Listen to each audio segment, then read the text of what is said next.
नमस्कार प्यारे बच्चों, कैसे हो आप सब। आशा करता हूँ, उम्मीद करता हूँ आप सब बढ़िया होंगे और बढ़िया ही रहने चाहिए।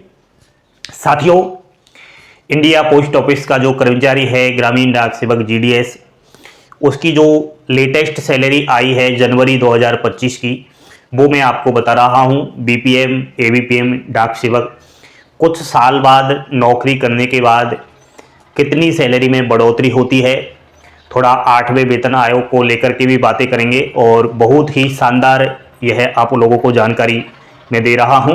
बोर्ड पर रुके रहना, लास्ट तक वीडियो देखना और सभी बच्चे चैनल पर पहली बार विजिट कर रहे हैं तो सब्सक्राइब करके इस वीडियो को शेयर अवश्य करना।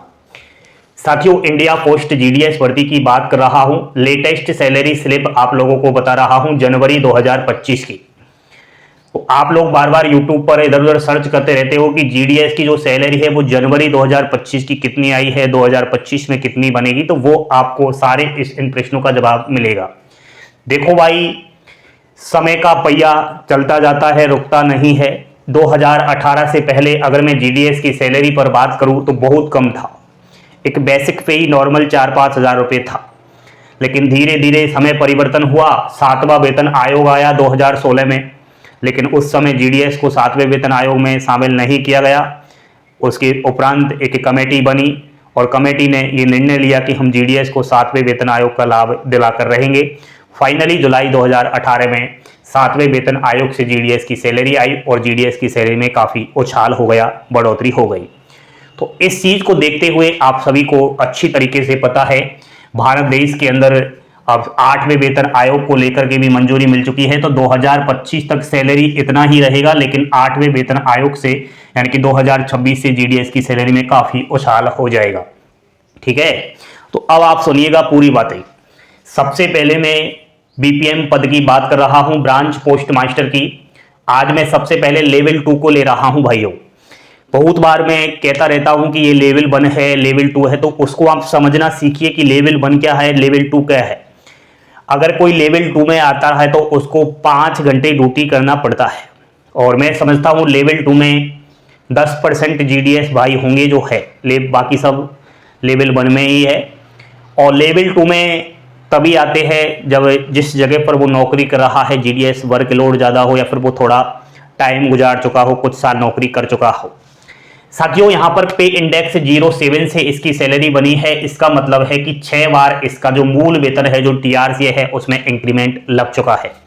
तो जाहिर सी बात है कि 6 बार जब इंक्रीमेंट लग जाता है तो इसने काफ़ी साल नौकरी कर ली है। तो उस दौरान अगर हम देखें तो इसका जो टीआरसी है, बीपीएम की बात कर रहा हूँ, ठीक है, टीआरसी है वो 17,350 रुपये हो गया। न्यू जीडीएस का टीआरसी कितना रहेगा उसके विषय पर अभी चर्चा करेंगे। पहले इस सैलरी स्लिप को समझिए। यहां पर टीआरसी कितना हो गया, 17,350 रुपये। इस टीआरसी को हम मूल वेतन भी कहते हैं, बेसिक पे भी कहते हैं। तो इस बेसिक पे पर ही कहीं ना कहीं जो डीए है, डेयरनेस अलाउंस, महंगाई भत्ता, वो निर्भर होता है। यानी जितना बेसिक पे है उसका महंगाई भत्ता अभी कितना चल रहा है, 53%।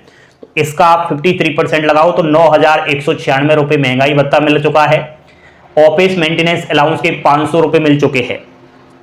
यहां पर पर्सनल अलाउंस भी दिया गया है 360 रुपये। सर, ये पर्सनल अलाउंस तो हमने पहली बार सुना है।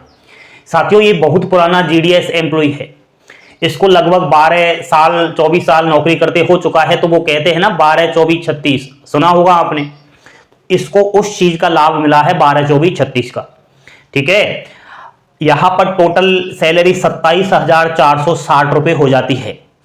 लेकिन प्यारे बच्चों, यहां पर कुछ कटौतियां होती है सैलरी से, कुछ डिडक्शंस होते हैं, जैसे कि एचडीबीएस के 300 रुपये, पीएलआई करवाता है तो 440 रुपये, यूनियन का जो चंदा होता है उसकी कट जाते हैं 30 रुपये, और ग्रुप इंश्योरेंस के 50 रुपये। टोटल इसके जो सैलरी है उसे 820 रुपये काटिए।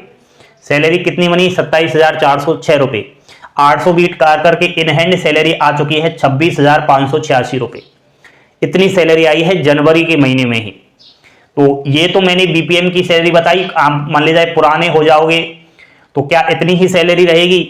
नहीं साथियों, ये 7वें वेतन आयोग से सैलरी चल रही है।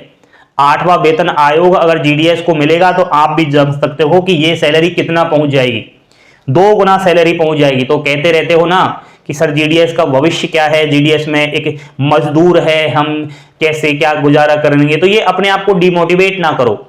इसलिए मैंने आज ये सैलरी बताई है कि फ्यूचर में आपका जिंदगी बनने में समय नहीं लगेगा।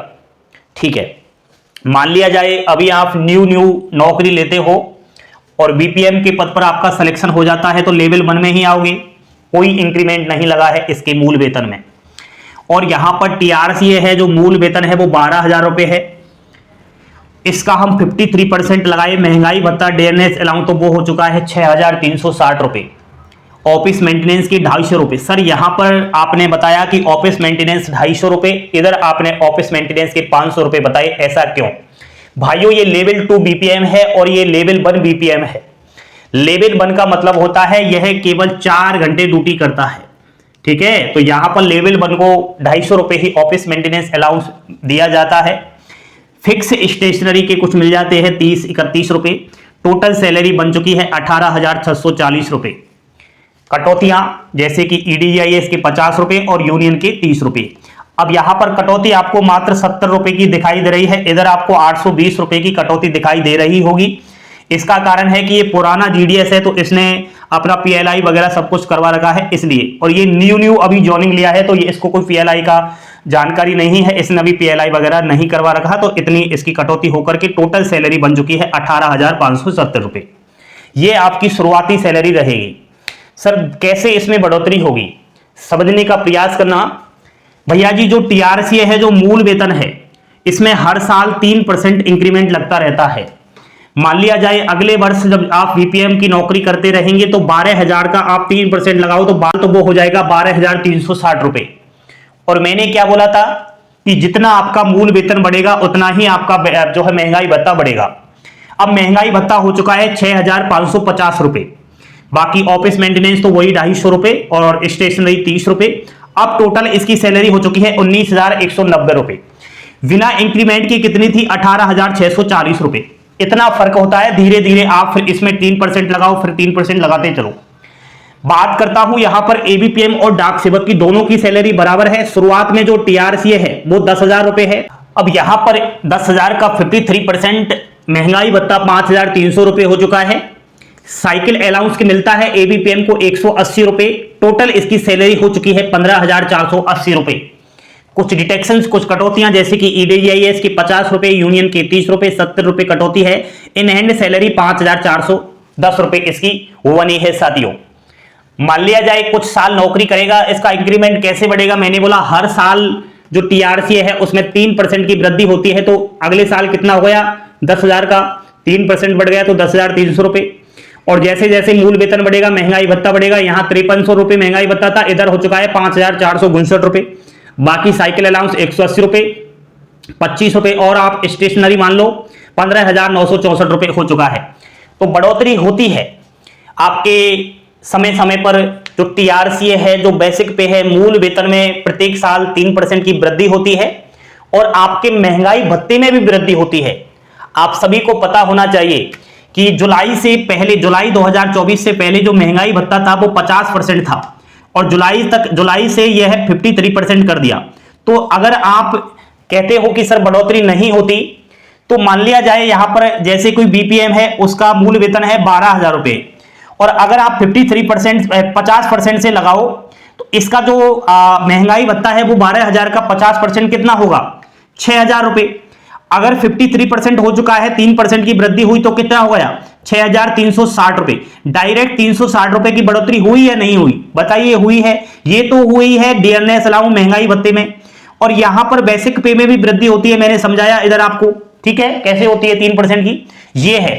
अब 8वें वेतन आयोग से अगर मैं सैलरी की चर्चा करूं तो देखो भाई, मान लिया जाए आप जीडीएस की नौकरी कर रहे हो और 3 साल अगर आपको नौकरी करते हो जाता है तो आप प्रमोशन ले सकते हो एमटीएस के पद पर, वही डिपार्टमेंट ऑफ पोस्ट में मल्टीटास्किंग स्टाफ के पद पर। एमटीएस की जो बेसिक पे है, मूल वेतन है, वो 18,000 के समथिंग है और यहां पर फिटमेंट फैक्टर के अनुसार ये बढ़ेगा। तो 1.92 से मैं मल्टीप्लाई करूं तो इसका जो बेसिक पे है वो 34,560 रुपए के समथिंग हो जाता है। अगर हमें 18,000 को फिटमेंट फैक्टर 2 से मल्टीप्लाई करूं तो 36,000 रुपए मूल वेतन हो जाएगा। और मैंने क्या बोला याद है आपको? जितना आपका मूल वेतन बढ़ेगा उतना ही आपका महंगाई भत्ता बढ़ेगा। अब 34,500 का 50% आप लगा करके और मुझे कमेंट बॉक्स में बताना, और इस एमटीएस की सैलरी को इस अनुसार जोड़कर बताना कितनी है। तो खुद आप अपने आप में समझ जाओगे, जब कैलकुलेट करोगे, आप गणित लगाओगे, मैथ्स देखोगे कि सैलरी में काफी बढ़ोतरी होती है। ये जो अफवाहें हैं ना, इन अफवाहों पर बिल्कुल भी आप लोगों को ध्यान आकर्षित नहीं करना है। मोटिवेशन वाली चीज देखनी है। जिंदगी बहुत छोटी है, जो करना है जल्दी करो, बाद में मौका नहीं मिलेगा। ये बिना परीक्षा भारतीय डाक विभाग की एक नौकरी है। आपकी उम्र 18 वर्ष हो चुकी है तो गोल्डन अपॉर्चुनिटी है, 10वीं पास बिना किसी लिखित परीक्षा के नौकरी। और अभी ये नौकरी आ चुकी है। कल 29 जनवरी को नोटिफिकेशन की चर्चा हो रही थी लेकिन वो नहीं आया। उसको लेकर के भी अगले पार्ट में मैं आप लोगों के लिए अपडेट देने वाला हूं। तो आप सभी इस चैनल को सब्सक्राइब करें, लाइक करें, शेयर करें। थैंक यू, धन्यवाद। जय हिंद, जय भारत।